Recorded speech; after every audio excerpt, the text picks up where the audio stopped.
भूतैर्महदिभिर्यैमापुरो विभुर् निर्मायिष्येते यदंशु पुरुषः भुङ्क्ते गुणान् षोडश षोडशात्मकः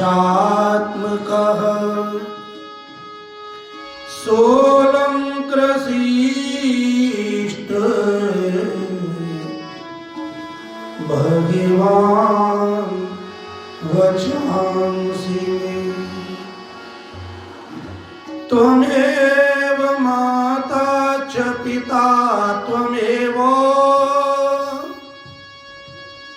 त्वमेव बन्धुश्च सखा त्वमेव विद्या द्रविणं त्वमेव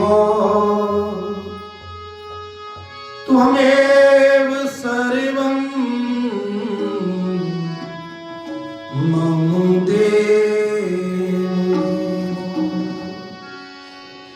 त्वमेव सर्वं मम देव देवो त्वमेव सर्वं मम देव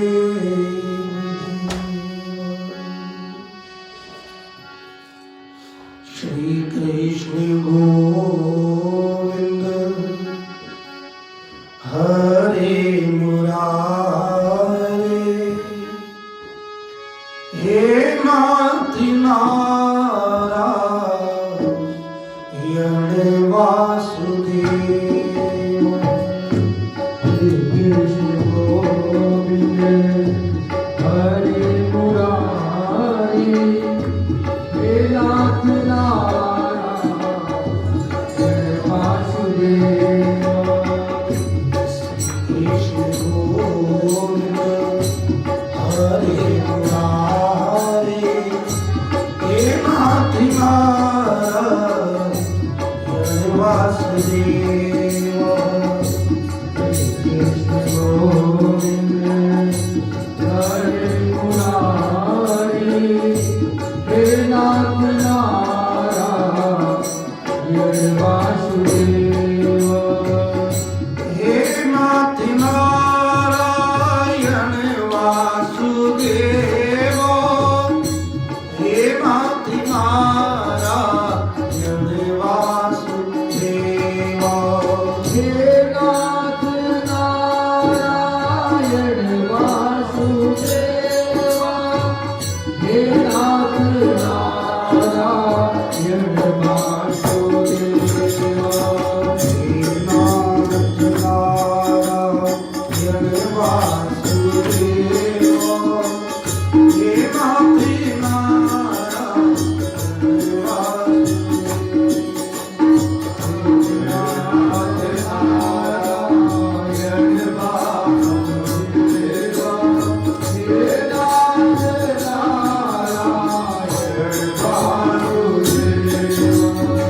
गोविंद जय जय गोपाल जय जय राधा रमण हरि गोविंद जय गोविंद जय जय गोपाल जय जय राधा हरि गोविंद जय गोविंद जय जय हरि गोपाल जय जय राधा रमण हरि गोविंद जय जय गोविंद जय जय गोपाल जय जय राधा हरि गोविंद जय जय ईश्वर की जय जय माधव की जय जय गोविंद जय जय हरि गोपाल जय जय जय जय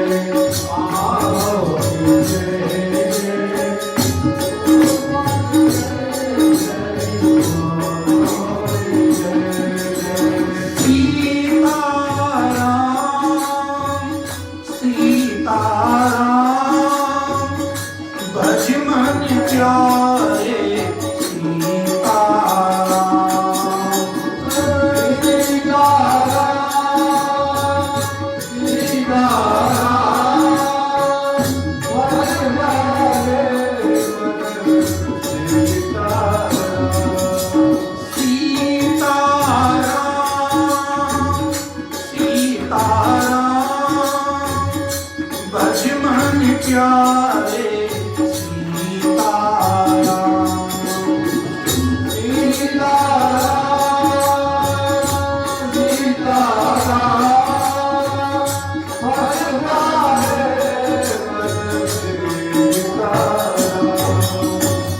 आज का दिन परम मंगलमय दिवस है। आज के ही दिन श्री सीताराम जी महाराज का विवाह हुआ और आज के ही दिन श्री ललिता जी के अवतार स्वामी श्री हरदास जी महाराज की कृपा से लोक कल्याण के लिए नित्य लीला विहार प्रकट करने के लिए श्री धाम वृंदावन में निधिवन में निकुंज महल से भगवान श्री बांके बिहारी का प्राकट्य हुआ। और आज के ही दिन यहाँ युगल स्वरूप श्यामा श्याम श्री राधा कृष्ण का स्थापना। अतः आज परम मंगलमय दिवस है। राघव जी राघव जी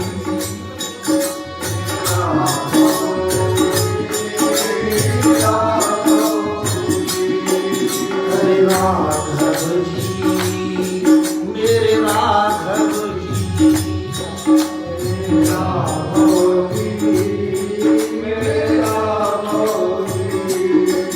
जी राघव जी बापू हमारे सिया जी मोरी मैया।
लवे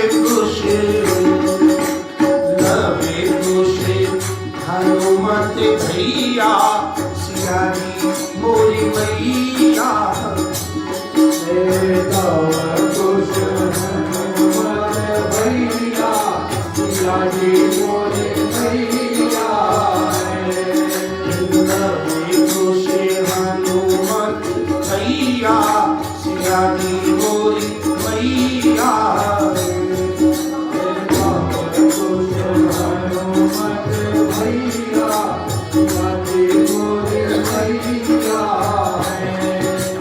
मैया है मोरी मैया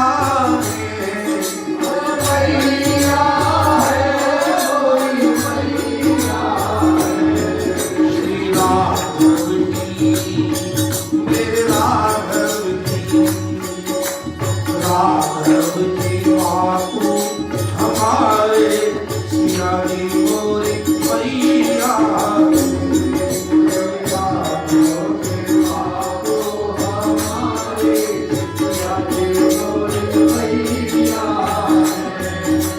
राजा जनक जी नाना हमारे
बिहारी श्याम श्याम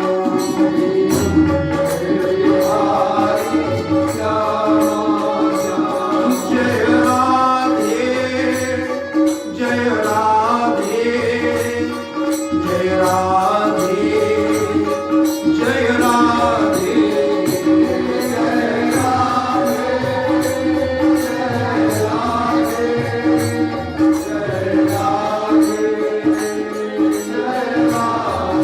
गोविंद जय जय हरि गोपाल जय गोविंद जय हरि गोपाल जय गोविंद जय जय हरि गोपाल जय गोविंद जय हरि गोपाल जय श्री राधा रमण हरि गोविंद जय श्री राधा रमण हरि गोविंद जय कन्हैया मेरो श्याम सलोना है कन्हैया मेरो श्याम सलोना है कन्हैया मेरो श्याम सलोना है कन्हैया मेरो श्याम सलोना है यमुना जी मेरी श्याम सलोनी है यमुना जी मेरी श्याम सलोनी है यमुना जी मेरी श्याम सलोनी है यमुना जी मेरी श्याम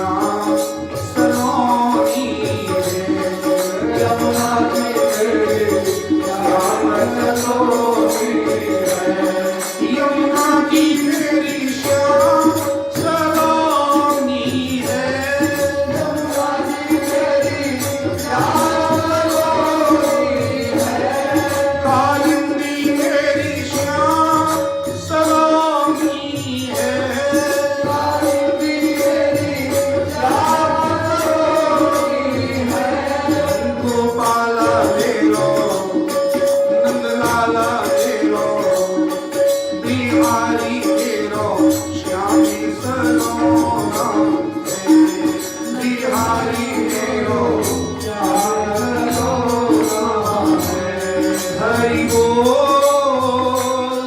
हरि बोल हरि बोल हरि बोल हरि बोल हरि बोल हरि बोल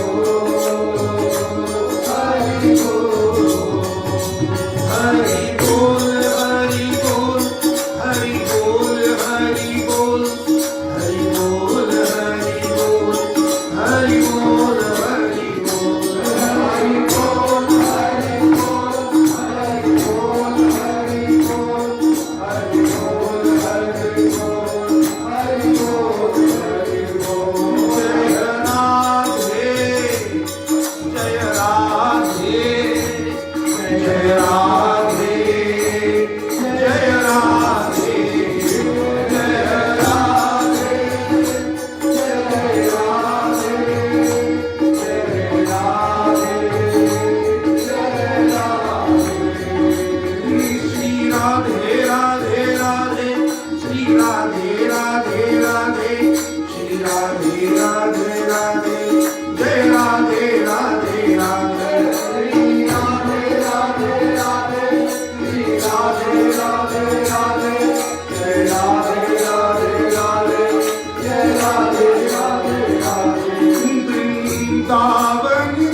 करानी बालक है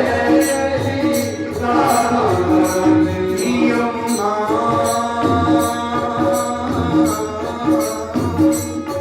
यमुना श्री यमुना यमुना यमुना तारती है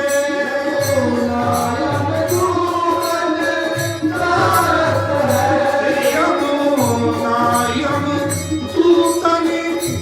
तारती है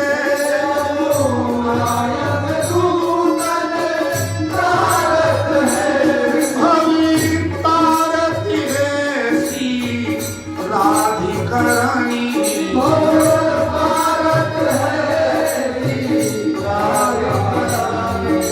तो प्रेम से बोलो ये श्री कृष्णा जय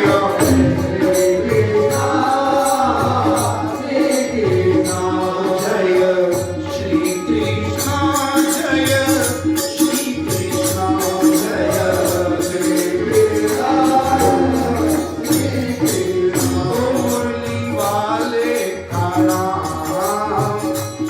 मुरली वाले का नाम श्री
तेरो कहानी के जाऊं कहाँ। ओ मैंने तेरे ही नाम की भेंट कसी है, मैंने तेरे ही नाम की भेंट कसी है, मैंने तेरे ही नाम की भेंट कसी है, तेरे नाम की भेंट कसी है। तेरो भरोसो एक मरु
नटी वरिवपुः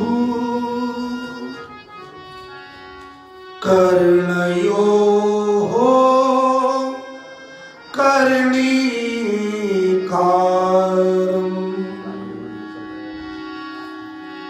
बिभ्रदिवासः कनककपिशम्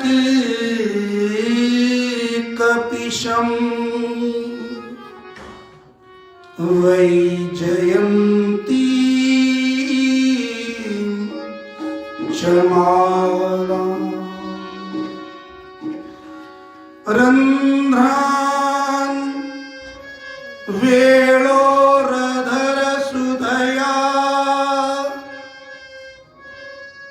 पूरयन् गोपवृन्दैः वृन्दारण्यं स्वपदिरमणम् प्राविशत् गीत कीर्ति। बोलिए श्री वृंदावन बिहारी लाल की, श्री कुंज बिहारी लाल की, श्री श्यामा श्याम की। आज के आनंद की जय जय श्री राधे। आइए अब कुछ समय हम और आप जो अपना निर्धारित विषय है वेणु गीत, उस वेणु गीत का रसपान करते हैं। श्रीमद् भागवत के 10वें स्कंद के 21वें अध्याय में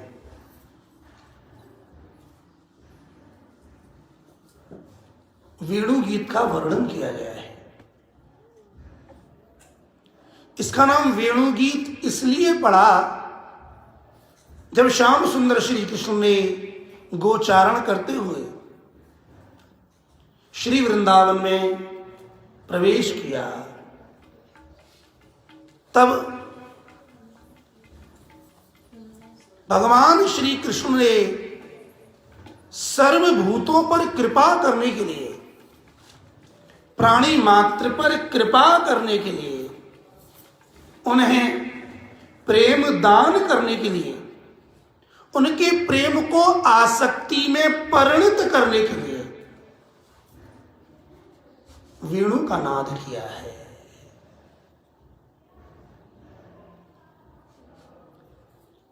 ये वेणु का स्वर नाद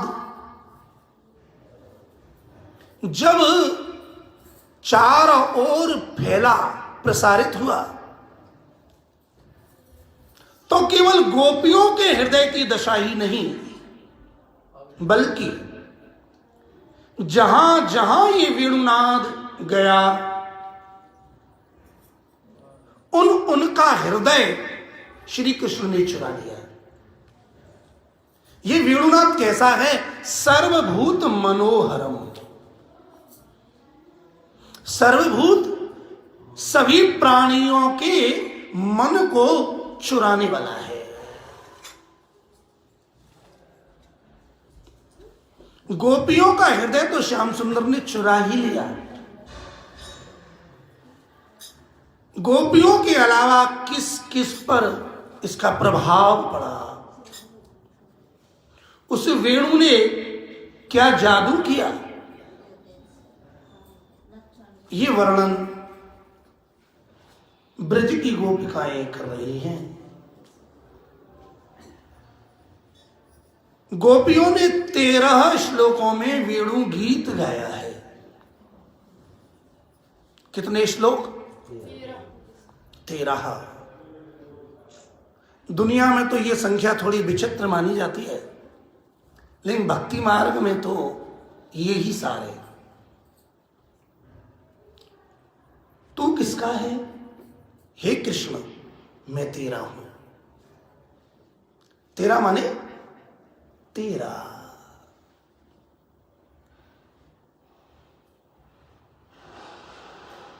गोपियों ने वेणुगीत के प्रथम गीत श्लोक में इंद्रियों की सफलता का वर्णन किया है। इंद्रियां संसार के विषय भोग भोगने के लिए नहीं है। इंद्रियां दमन करने के लिए भी नहीं है। ये इंद्रियां तो श्री कृष्ण रस पान करने के लिए है।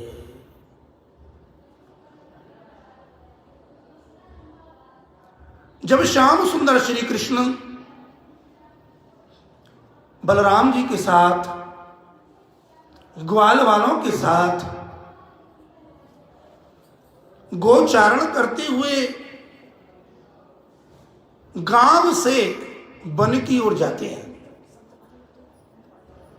तब ब्रज की सभी गोपांगनाएं, गोपियां द्वार से, छत से, अटारी से, झरोकों से श्याम सुंदर के मुख कमल का रसपान करती हैं। और श्याम सुंदर श्री कृष्ण जब अपनी कटाक्ष भरी दृष्टि से जिस जिसको देखते हैं वो धन्य हो जाता है। गोपियां कहती हैं कि यदि विधाता ने ये इंद्रियां बनाई हैं तो ये इंद्रियां इसीलिए बनाई हैं कि हम इंद्रियों से श्री कृष्ण रस पान करें। प्रथम श्लोक के बाद दूसरे श्लोक का वर्णन गोपियां करती हैं। यद्यपि इसके आगे भी बहुत श्लोक हैं, तथापि श्रीमद् भागवत अनंत है। भागवत का एक एक प्रसंग अनंत है। जीवन कम है और भगवान की लीलाएं बहुत हैं।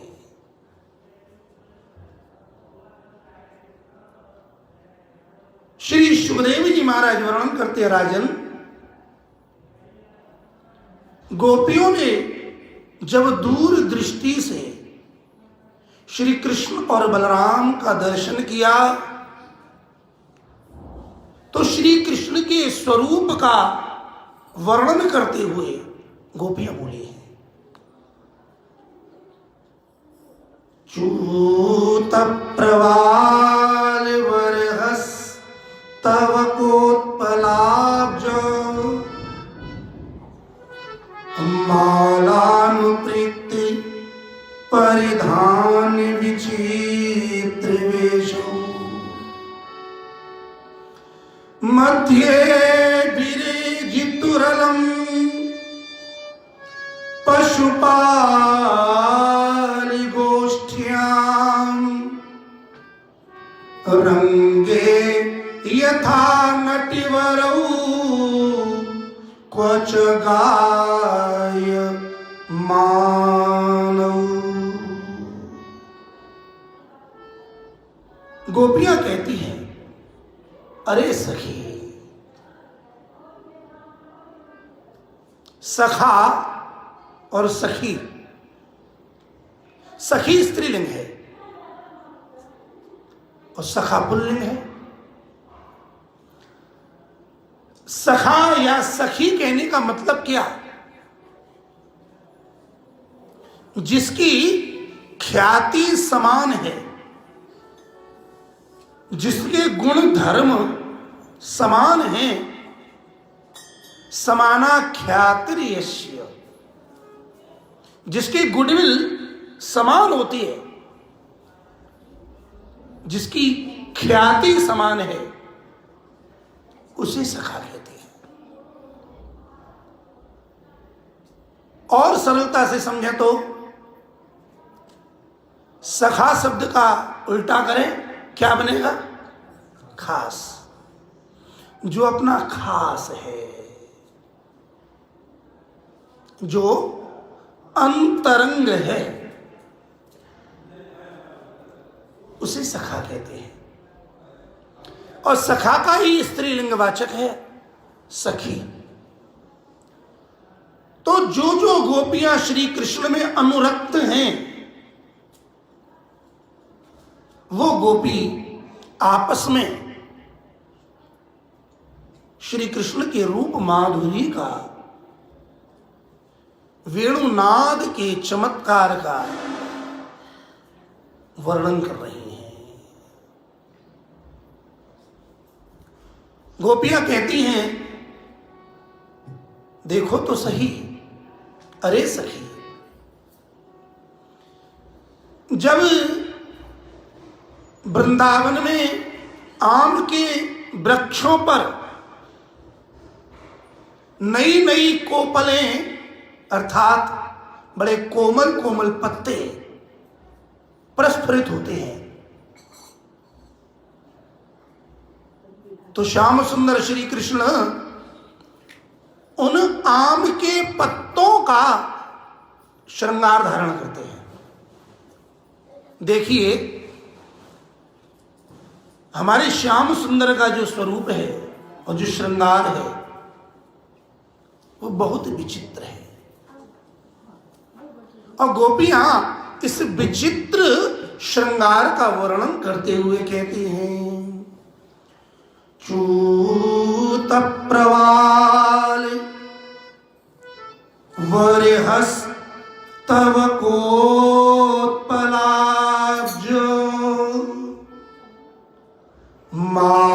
मालानुप्रीति परिधान विचित्र वेशौ मध्ये विरेजतुरलं पशुपाल गोष्ठ्यां रंगे यथा नटवरौ क्वच गाय मानौ। अरे सखियों, हमारे श्याम सुंदर का श्रृंगार तो देखो, कैसा विचित्र श्रृंगार है।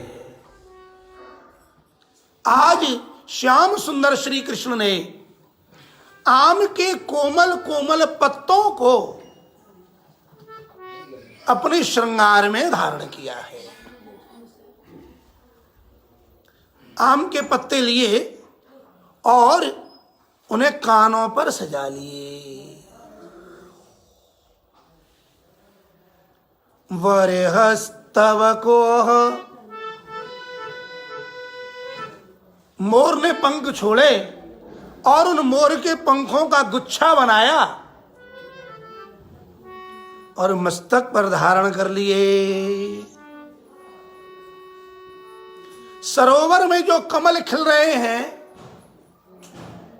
इन कमलों की माला बनाई और गले में धारण कर ली। तीन चीज, आम के पत्ते, मोर के पंख और कमल की माला, और इसके अलावा परिधान विचित्र वेशौ।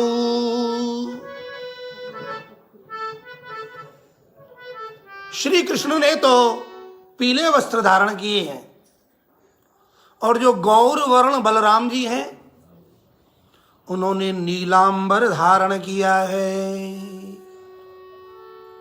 नीलांबर मतलब नीले वस्त्र। श्री कृष्ण का स्वरूप है श्याम, और वस्त्र धारण करते हैं पीले। श्री बलराम जी का वर्ण है गौर वर्ण और वस्त्र धारण करते हैं नीले। बलराम जी नीले श्याम वस्त्र क्यों धारण करते हैं? क्योंकि उनका प्रेम श्याम सुंदर में बहुत है।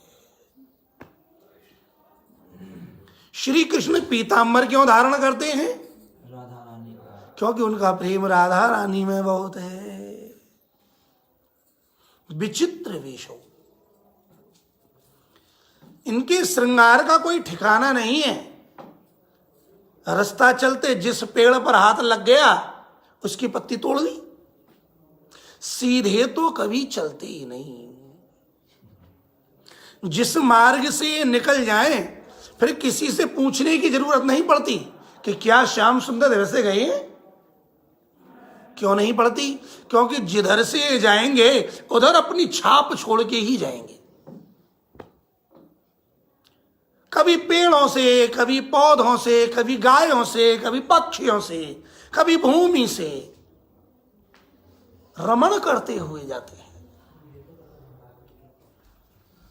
और ब्रज की भूमि, ब्रज के वृक्ष भी ऐसे हैं जब श्याम सुंदर निकलते हैं तो झुक झुक करके इनका स्पर्श करते हैं।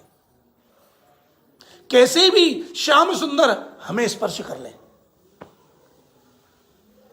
मालानुप्रक्त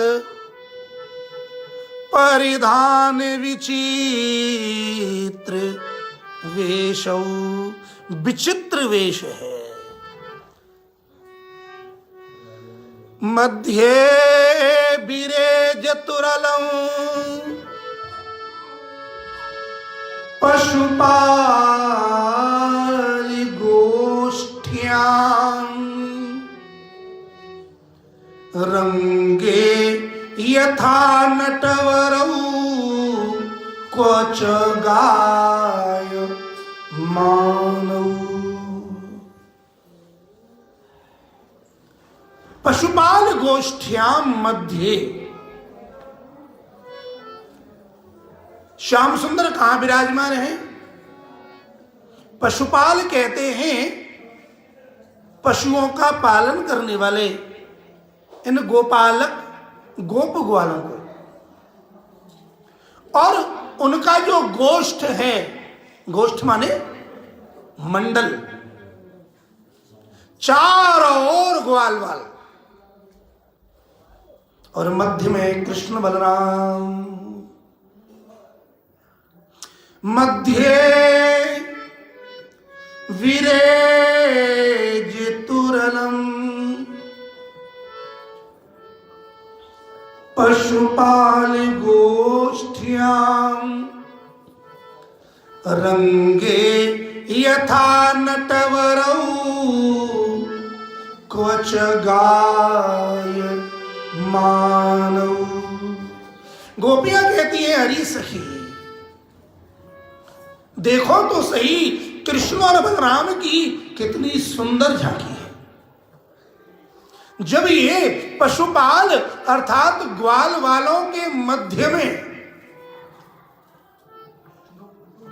आम के पत्ते, मोर के पंख, कमल की माला धारण करके उनके मध्य में वेणु बजाते हुए चलते हैं, चारों ओर ग्वाल वाल घिरे हुए हैं और उनके मध्य में कृष्ण बलराम हमारे श्याम सुंदर ऐसे चलते हैं, ऐसे लगते हैं रंगे यथा नटवरौ क्वच गाय मानो। जैसे मान लो कोई रंगमंच हो, कोई बहुत बड़ी स्टेज है, नाट्यशाला, और उस रंगमंच पर, उस नाट्यशाला में जब नट अपनी तरह तरह की अनेक प्रकार की कलाएं दिखाते हैं तो उस नट की शोभा कितनी सुंदर होती है। आज हमारे श्याम सुंदर इन ग्वाल वालों के मध्य में इस विचित्र वेश को धारण करके ऐसे लग रहे हैं मानो नाट्यशाला के मध्य में कोई नट सुंदर अभिनय कर रहा है। ये तो इस श्लोक का साधारण अर्थ है। अब इसका थोड़ा आत्मचिंतन करते हैं। यहां गोपियों ने कृष्ण बलराम उनकी विचित्र वेश का वर्णन किया है। श्याम सुंदर श्री कृष्ण ने कैसा स्वरूप धारण किया है, तो यहां तीन चीज मुख्य बताई। एक तो पके हुए आम का कोमल कोमल पत्ता। आम के जो वृक्ष पर नई नई कोपलें आती है ना, कोमल वृक्ष। एक तो इन्होंने ये आम के पत्ते धारण किए हैं। दूसरा बरहस्तवकः, वरह माने मोर के पंख। मोर के पंखों का झुग्गा बना करके मस्तक पर, एक पंख नहीं, वार वरह लसम मौली श्रृंगार रस मूर्तिमान। मोर के पंखों का मुकुट धारण है। और तीसरी कमल की माला। श्याम सुंदर श्री कृष्ण ने तीन चीजों को धारण करके आखिर क्या मैसेज दे रहे हैं। और गोपियां श्याम सुंदर के स्वरूप का ये वर्णन क्यों कर रही हैं। वेणु गीत में साधन साधना पद्धति का वर्णन है। एक वैष्णव की, एक कृष्ण के रसात्मक भक्त की उपासना कैसे होनी चाहिए। तो बताया कि ये जो तीन चीज हैं, आम के पत्ते, मोर का पंख और कमल की माला, इन तीन चीजों से तीन संकेत दिए गए हैं।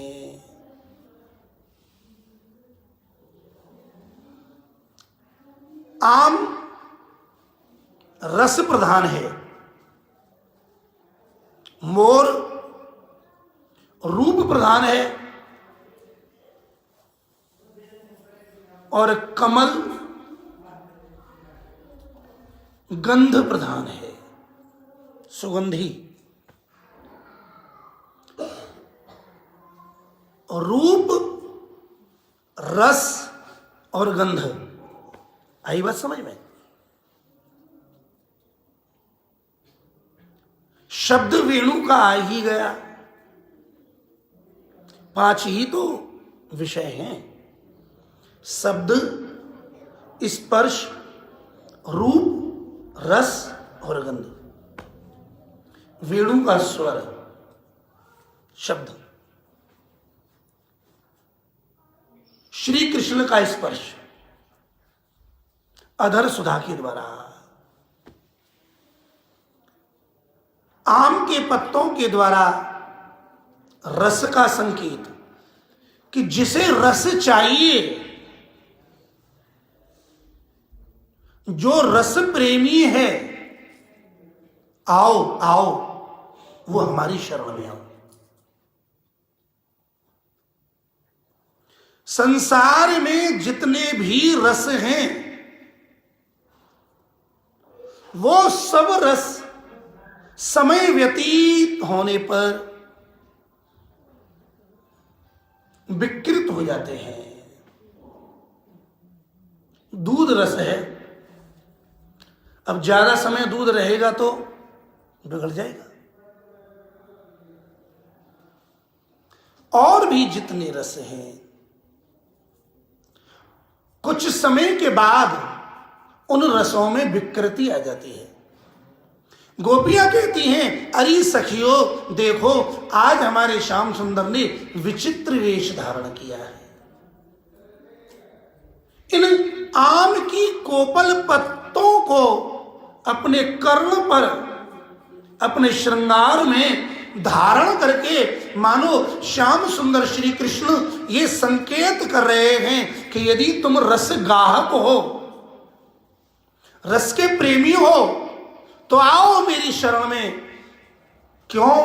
क्योंकि श्री कृष्ण का जो रस है उसमें किसी भी प्रकार की विकृति नहीं है।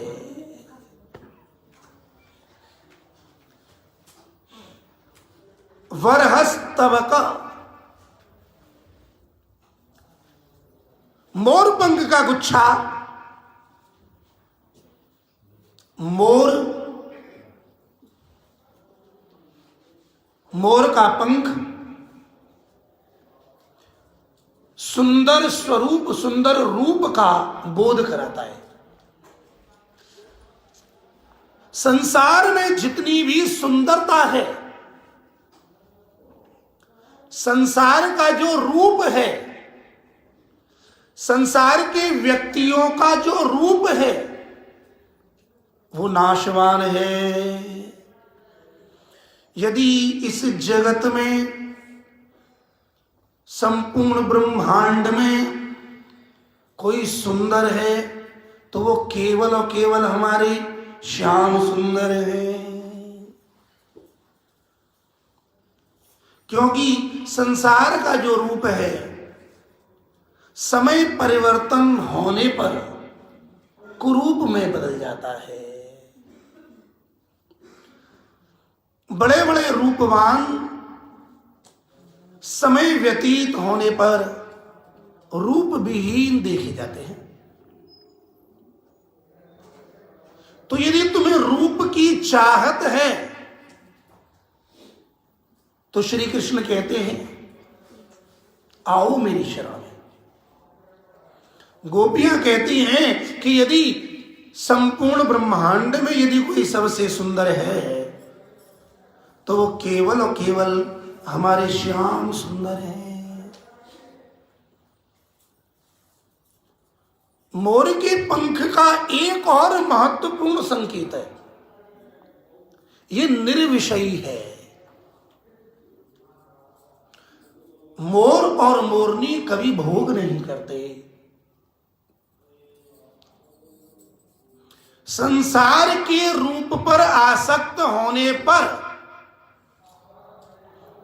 रूप का भी क्षय होता है और संसार में अपयश भी होता है। लेकिन श्याम सुंदर श्री कृष्ण का जो रूप है, जैसा आज है वैसा ही सदा रहने वाला है।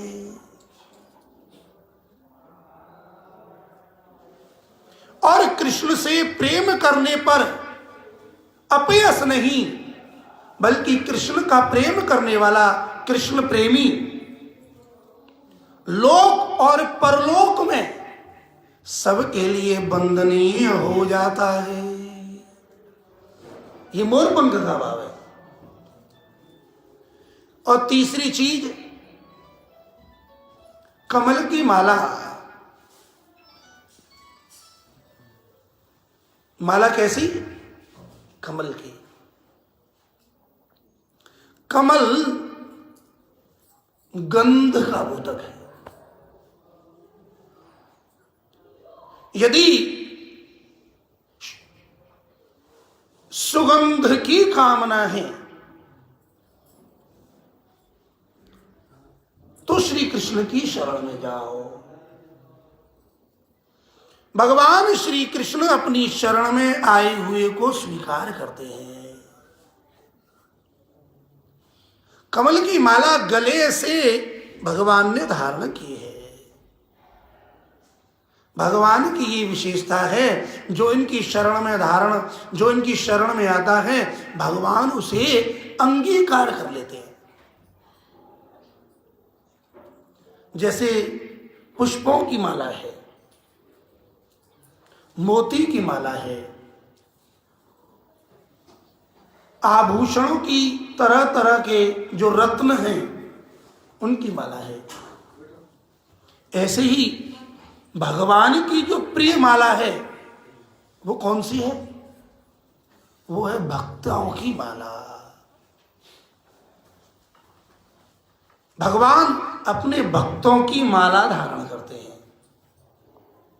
आपने देखा होगा हमारे ब्रज में श्याम सुंदर के लिए पुष्प और कलियों का श्रृंगार होता है। सफेद कली आती है ना, कली कौन है? ये सब गोपियों की भावना से है। एक पुष्प, दूसरा पुष्प, तीसरा पुष्प, अनेक पुष्प और कली जब मिलती हैं तब एक माला बन जाती है, और उन सबको श्याम सुंदर अंगीकार करते हैं। मध्ये विरेजतुरलम पशुपाल गोष्ठ्यां रंगे यथा नटवरौ क्वच गाय मानव रंगे यथा नटवरौ क्वच गायमानौ। श्याम सुंदर कौन है? श्याम सुंदर है नटवर। नट की तरह कला खेलने वाले और श्रीवर की तरह सबके लिए प्रिय। जिस प्रकार एक कलाकार रंगमंच पर अनेक कलाकारों के मध्य में अपनी कला का प्रदर्शन करता है और सबके मनों को मोह लेता है, ठीक उसी प्रकार श्याम सुंदर श्री कृष्ण जब गोचारण करते हुए ग्वाल वालों के साथ उनके मध्य में जब विराजमान होते हैं तो अनेक प्रकार की लीलाएं दिखाते हैं। कभी गाते हैं, कभी बजाते हैं, कभी नाचते हैं। संगीत के ये 3 विभाग हैं, गायन, वादन और नृत्य। और श्याम सुंदर श्री कृष्ण इन तीनों में ही निपुण हैं। ग्वाल वालों के मध्य में जब वह अपनी नाट्य कला दिखाते हैं महाराज, गोपियां कहती हैं किसका मन इन पर मोहित न हो जाएगा। इसलिए हे सखी देखो तो सही, आज श्याम सुंदर ग्वाल वालों के मध्य में, ग्वाल वालों की गोष्ठी में कैसे सुंदर लग रहे हैं। आम के पत्र, मयूर पक्ष का गुच्छा, कमल की माला, पीतांबर, बलदेवी का नीलांबर और जैसे अपन वैसे सखा। कितनी सुंदर आभा है।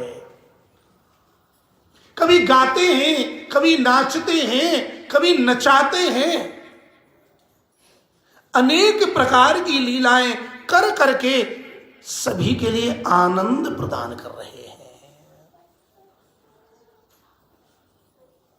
तो जिसे रूप की चाहत है,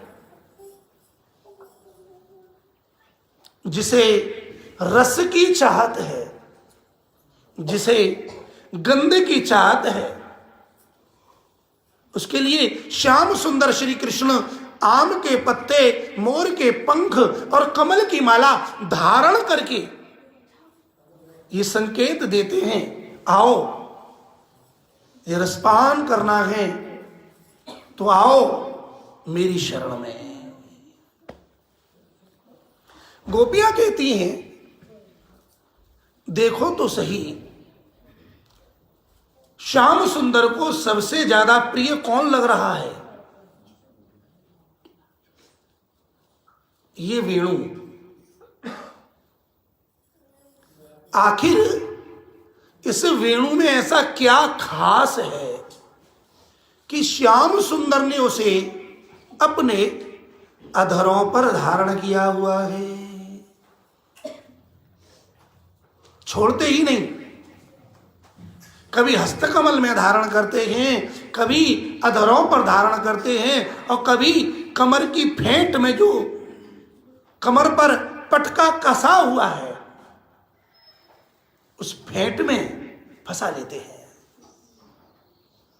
गोपियां विचार करती हैं कि श्याम सुंदर की जो अधर सुधा है, ये अधर सुधा के अधिकारी तो हम हैं, इस पर तो हमारा अधिकार है। फिर ये वेणु हमारे श्याम सुंदर की, हमारे अधिकार की अधर सुधा को कैसे पी रहा है? तीसरे श्लोक में इस बात का चिंतन किया गया है। गोप्यः किमाचरिदयम् कुशलं स्म वेणुर् दामोदरा धरि सुधा मपि गोपिकानां भुङ्क्ते स्वयं यदवसिष्टिरसं हृदिन्यो ह्रीश्वत्वचोऽश्रुमुमुचुस्तरवो यथार्याः। गोप्यः, अरे गोपियों, अर्थात तुम सब कृष्ण रस को पान करने वाली हो। हे गोपियों, तुम्हारी प्रत्येक इंद्रिय श्री कृष्ण के लिए ही है। तो श्याम सुंदर श्री कृष्ण की जो अधर सुधा है, अधरामृत है, ये तो हमारे लिए है। लेकिन पी कौन रहा है? ये वेणु। तो गोपियां विचार करती हैं, अयम वेणु किम कुशलम आचरत। ये जो वेणु है, इसने ऐसा कौन सा आचरण किया, ऐसा इसने कौन सा पुण्य किया कि श्याम सुंदर श्री कृष्ण के अधरों तक पहुंच गया। स्वयं उठाते हैं, अधरों से लगाते हैं और अधर सुधा पिलाते हैं। गोपियां चिंतन कर रही हैं, अयम वेणु किम कुशलम आचरत। भला इस वेणु ने ऐसा कौन सा पुण्य किया कि इसे वेणु रसपान कर रही है। भाई, कोई ना कोई पुण्य तो जरूर किया। यदि पुण्य न किया होता तो ये श्याम सुंदर के हाथों तक नहीं पहुंचता। यदि इसने पुण्य न किए होते तो इसे श्याम सुंदर की अधर सुधा नहीं मिलती। तो पुण्य का निर्णय कौन करता है? पुण्य का निर्णय करता है वेद। धर्मानुकूल आचरण पुण्यप्रद है, और धर्म से विपरीत आचरण पापप्रद है।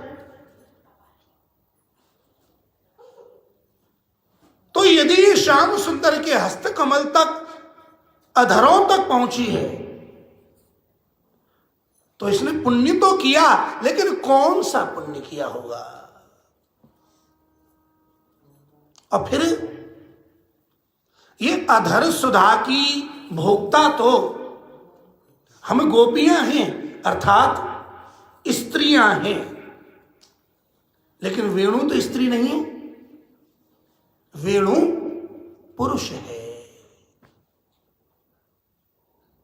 वेणु शब्द पुरुष शब्दवाचक है। ये पुरुष होकर के हम गोपियों को प्राप्त होने वाली अधर सुधा को पी रहा है।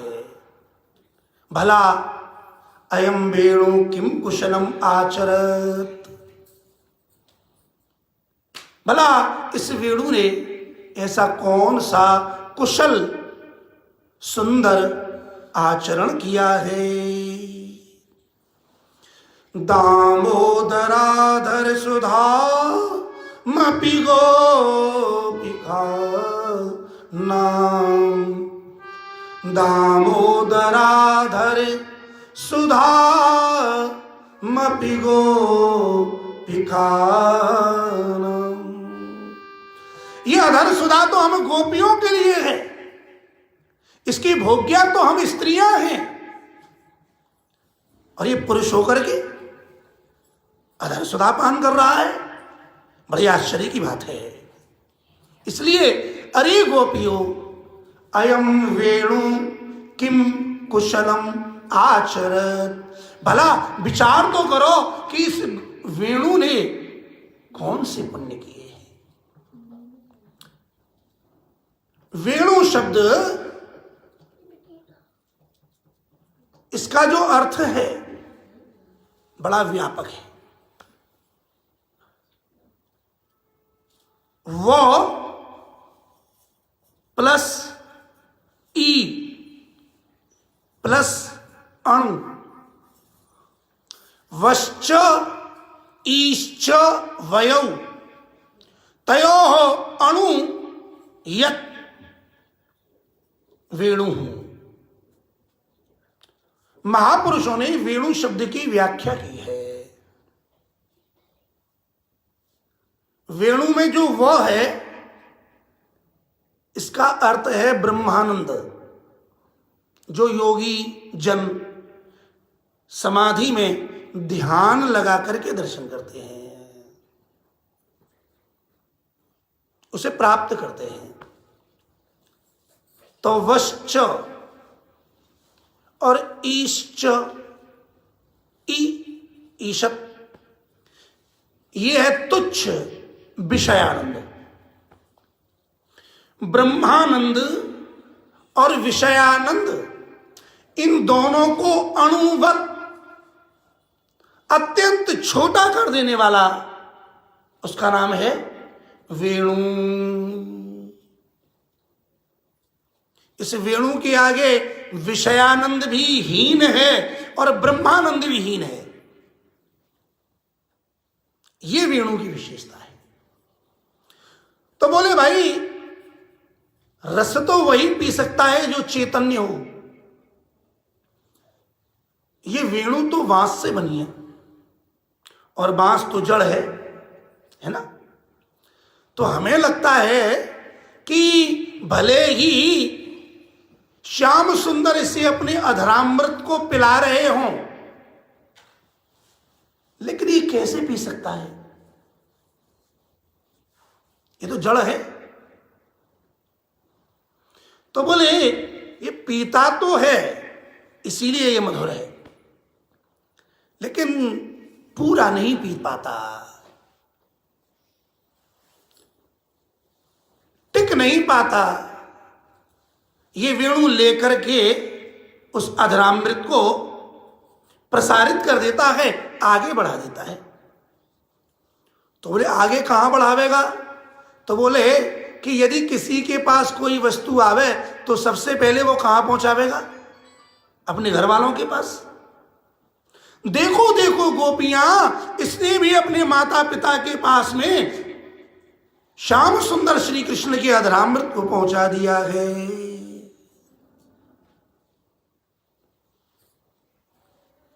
वेणु बांस का वृक्ष, तो वृक्ष तो हुआ पिता, और इसे धारण करने वाला, सिंचन करने वाले हैं जल, सरोवर। जब सरोवर का जल वृक्ष में प्राप्त होता है तब तो वृक्ष बड़ा होगा, और तब बांस निकलेगा, और तब बांस की वेणु बनेगी। गोपियां कहती हैं, अरे गोपियों, गोप्यः किमाचरिदयम् कुशलं स्म वेणुर्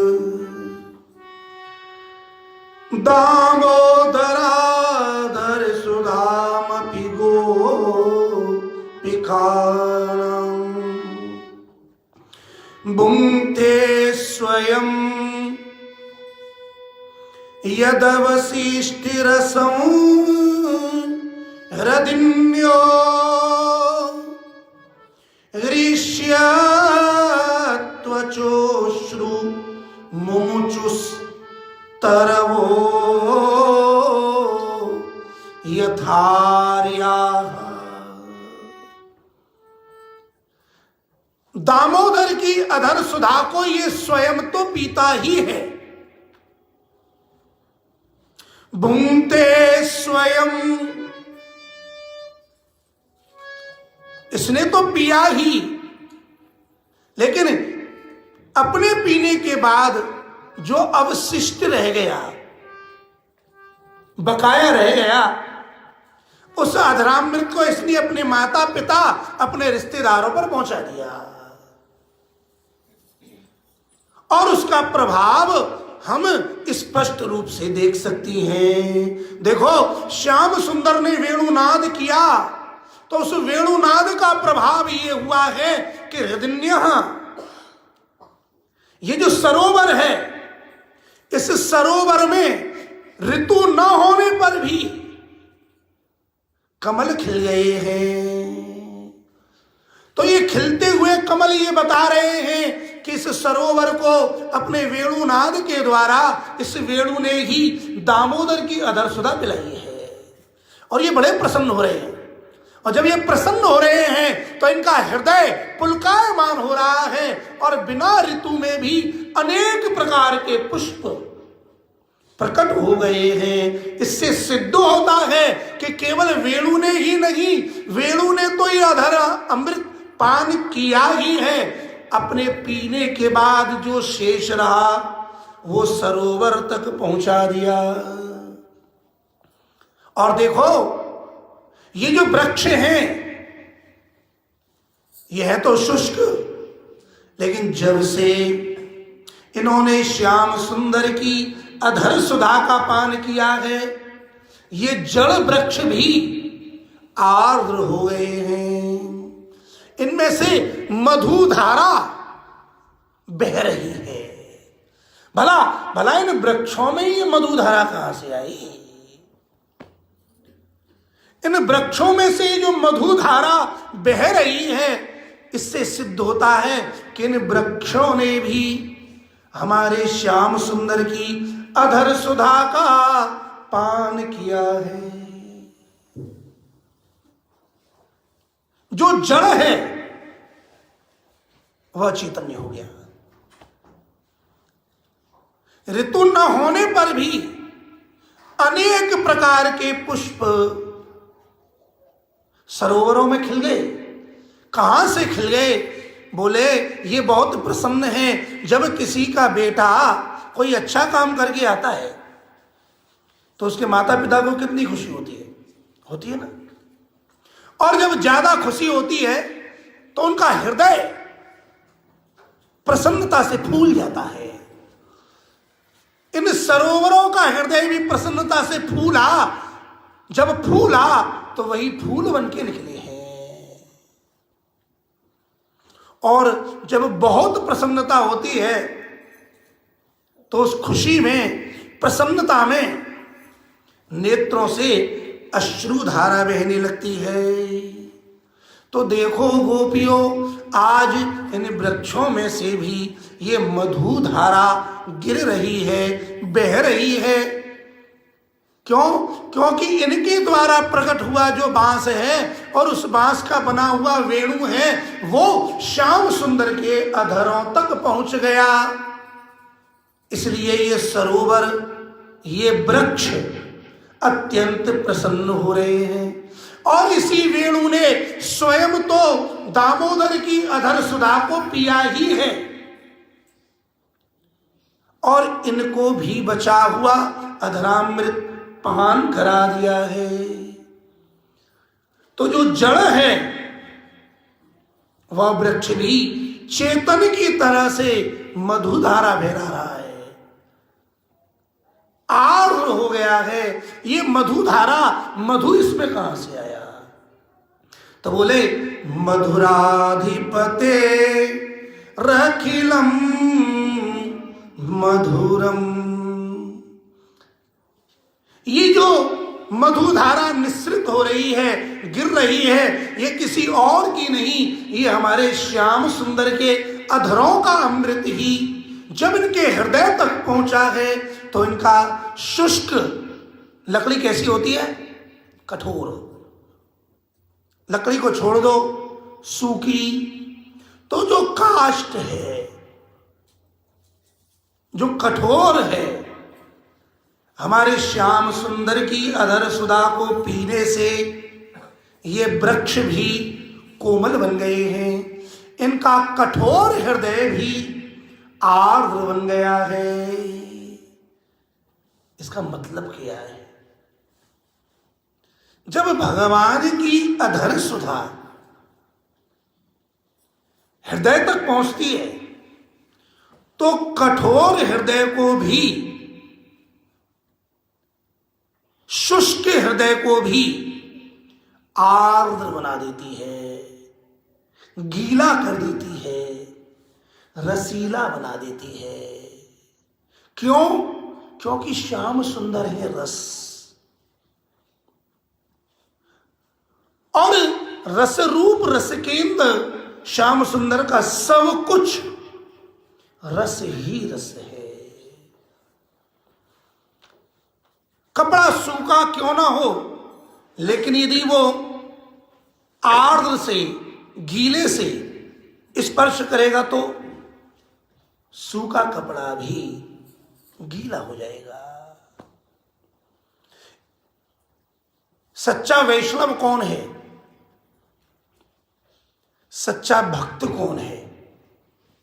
सच्चा भक्त वही है जो अपने पास आने वाले को भी, उसके हृदय को भी भक्त बना देवे। ये दृष्टांत भक्ति मार्ग में दिया जाता है। जो संसारी हैं वो शुष्क हैं, सूखे हुए हैं, और जो भगवान का भक्त है, भक्ति है रस, तो जो भक्त है वो है आर्द्र। तो बोले सच्चे भक्त की क्या पहचान? कि बोले यदि वो संसारी के पास भी जावेगा तो संसारी व्यक्ति को भी भगवान की भक्ति से गीला कर देगा। बात सच्ची है। एक और सूखा कपड़ा है और दूसरी ओर गीला कपड़ा है, दोनों को पास पास रख दो, फिर देखो कि सूखा कपड़ा गीले को सुखाता है कि गीला कपड़ा सूखे को गीला करता है। गीला कपड़ा ही सूखे को गीला करेगा। ठीक इसी प्रकार जिसका हृदय भगवान श्याम सुंदर की, हमारे प्यारे प्रियतम रस केंद्र शेखर श्याम सुंदर के रस से जिसका हृदय भीगा हुआ है, ऐसा व्यक्ति, ऐसा भक्त जब किसी शुष्क व्यक्ति के संपर्क में आता है तो उसके कठोर, शुष्क, सूखे हुए हृदय को भी भगवान की भक्ति से गीला कर देता है। ये भगवान की भक्ति की विशेषता है। इस वेणु ने स्वयं तो अधरामृत पान किया ही, अपन तो अधरामृत से गीला हुआ ही। इसके संपर्क में जो जो आए उन सब को भी कृष्ण के अधरामृत का पान करा दिया। लगता है ये ही इस वेणु का सबसे बड़ा पुण्य है। एक तो व्यक्ति स्वयं पुण्य करे और एक दूसरों से करावे। अपन भी करे और दूसरे से भी करावे। एक तो आरती हमने प्रज्वलित की और हमने उतारी, तो आरती उतारने की सेवा फल प्राप्त हुआ। और एक उसी आरती को जितने व्यक्ति आए हैं, जितने भक्त आए हैं, उनसे उतरवाई, तो जितने व्यक्तियों ने आरती उतारी उसका पुण्य उसे मिला कि नहीं मिला। वेणु ने स्वयं भी अधरामृत पान किया और दूसरों को भी कराया। गोप्यः किमाचरितयं कुशलं स्म दामोदराधर सुधा मपि गोपिकानां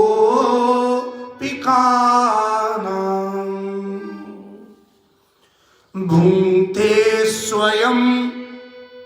इसने स्वयं तो अधरामृत को भोगा ही, भक्त ने स्वयं श्री कृष्ण की भक्ति रूपी रस को पिया ही, और भुंक्ते स्वयं यदवशिष्ट रसम, और अपने अलावा भी जो रस बकाया रह गया। भुंक्ते स्वयं यद अवशिष्टम रसम, अपने पीने के बाद भी जो बचा शेष रहा उसे इसने दूसरों को पान कराया।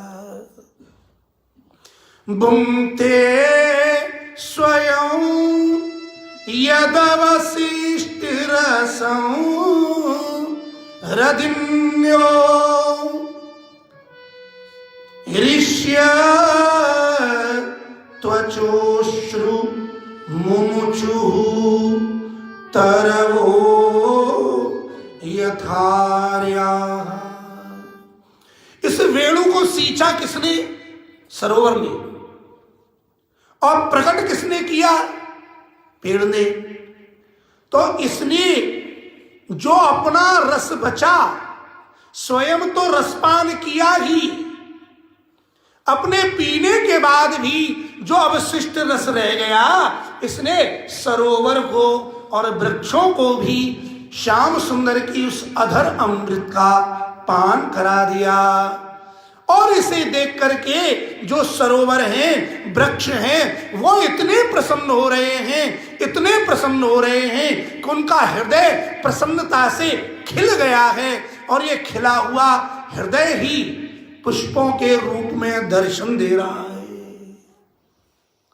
देखो देखो, अपने वेणु के इस शुभ कर्म को देख करके ये वृक्ष उसकी जाति वाले प्रसन्न हो रहे हैं।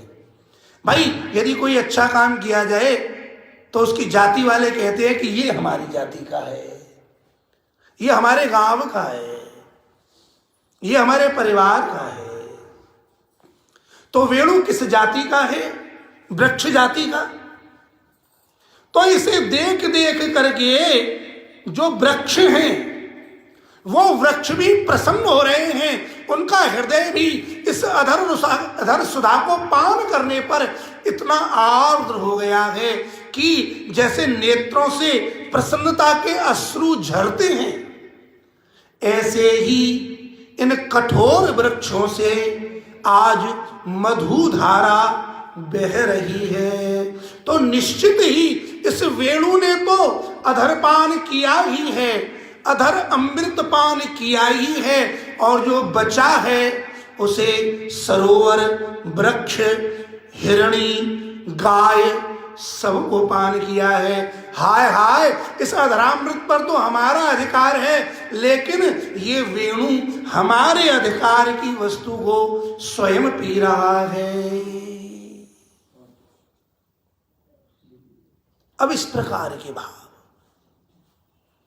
अब यदि और चिंतन किया जावे महाराज, तो इसके अंदर मधुराति मधुर भाव भरे हुए हैं। तो साधक के लिए गोपी रूपी गुरु ये संकेत कर रहे हैं, तुम तो स्वयं भगवान की भक्ति रूपी रस को पियो, लेकिन ध्यान रखो तुम भी पियो और औरों को भी पिलाओ। ये बांटने से घटता नहीं है।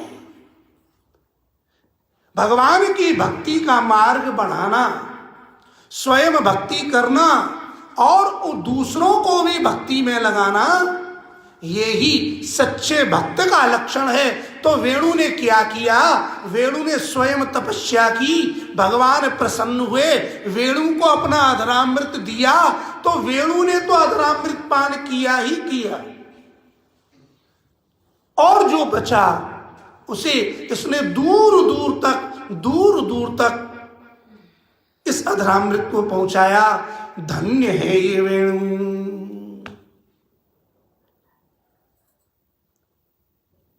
इसके आगे की चर्चा हमारा, ये गोपियां इसी प्रकार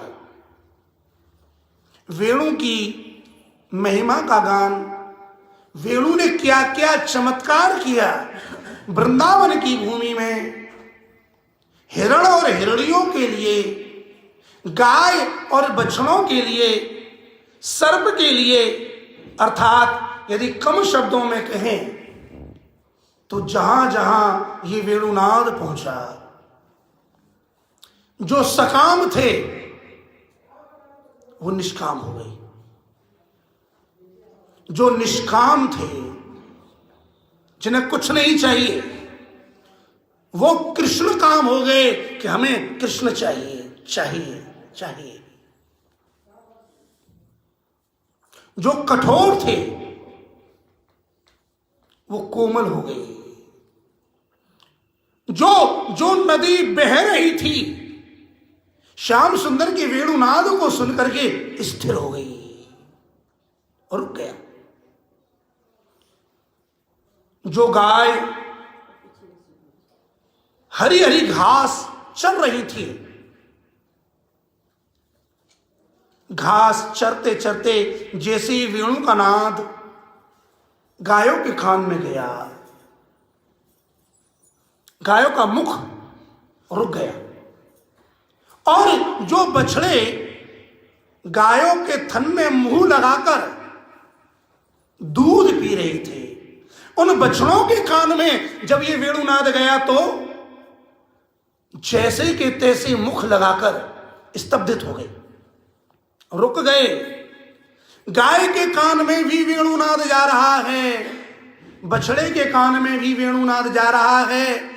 बछड़ा अब मुंह नहीं चला रहा, लेकिन फिर भी उस वेणुनाद के चमत्कार से गाय के हृदय में कृष्ण के प्रति प्रेम बढ़ रहा है, और गायों के थनों से बिना मुंह चलाए दूध निकल रहा है, और बछड़ा केवल मुंह खोले हुए है, उनके मुख में से वह दुग्ध की धारा बह रही है। ये कृष्ण की वेणुनाद का चमत्कार है। जो मयूर हैं वो मयूर इस वेणुनाद को सुनकर नाचते हैं। पक्षी जो कलरव करने वाले हैं, जब इनके कान में वेणुनाद गया तो ये पक्षी मौन हो गए, बोलते नहीं, श्रवण करते हैं। अर्थात जो बहुत बोलने वाला होता है, भक्ति मार्ग में आकर भगवत रस को प्राप्त करके वो मौन हो जाता है। अरे और तो और क्या कहें कि ये जो सर्प हैं, जिनका स्वभाव ही तामसी है, जब इन्होंने कृष्ण की वेणुनाद को श्रवण किया, अधरामृत को पान किया, तो इनका भी जो तामसी स्वभाव है वो मिट गया और स्थिर होकर के कृष्ण के वेणुनाद का आनंद ले रहे हैं। हिरणियां वन में विचरण कर रही हैं, लेकिन जैसे ही श्री कृष्ण ने वेणु बजाई, सारी हिरणियां दौड़ती दौड़ती दौड़ती दौड़ती श्याम सुंदर के पास आ गई। गोपियां कहती हैं, धन्य है ये हिरणी कि अपने बड़े बड़े नेत्रों से श्याम सुंदर के रूप का दर्शन कर रही हैं। और देखो तो सही, ये अकेली नहीं आती, ये तो आई ही हैं। इनके जो पति हैं स कृष्ण साराहा, उन्हें भी अपने साथ में लेकर के आई हैं। धन्य है ये वेणु, धन्य है वेणु का नाद, धन्य है श्री कृष्ण का अधरामृत, धन्य है श्री कृष्ण। जिस पर कृपा की उसका जीवन धन्य कर दिया। लेकिन यदि अधन्य हैं तो केवल हम गोपियां हैं कि हम यहाँ गांव में अपने घर में बैठी हैं और श्याम सुंदर वन में विचरण कर रहे हैं। एवं विधा भगवतो या वृंदावन चारिण वर्णयन्त्यो मिथो गोप्य क्रीडास् तन्मयतां ययुः। श्री कृष्ण की लीला, श्री कृष्ण का वेणुनाद अनंत है। प्रभु कृपा करेंगे तो फिर हम और आप इस वेणु गीत पर चर्चा करेंगे, ये रसपान करेंगे। ये कृपा तो केवल भगवान की कृपा से ही हमको आपको प्राप्त हो रही है। हमारे प्रभु ऐसी कृपा बनाए रखें। समय की एक मर्यादा होती है, तो इसलिए बहुत अधिक न कहते हुए आइए आज के आनंदमय उत्सव को आनंद पूर्वक मनाते हुए आज की वाक पुष्पांजलि को श्री बिहारी जी के चरणों में अर्पण करें। ओ तेरे संग में रहेंगे, ओ तेरे संग में रहेंगे, ओ मोहना, ओ तेरे संग में रहेंगे, ओ मोहना, तेरे संग में रहेंगे, ओ मोहना, तेरे संग में रहेंगे, ओ मोहना, तेरे संग में रहेंगे, ओ मोहना, ओ मोहना।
पुष्प और धागा जब ये दोनों मिलते हैं तो क्या बनता है?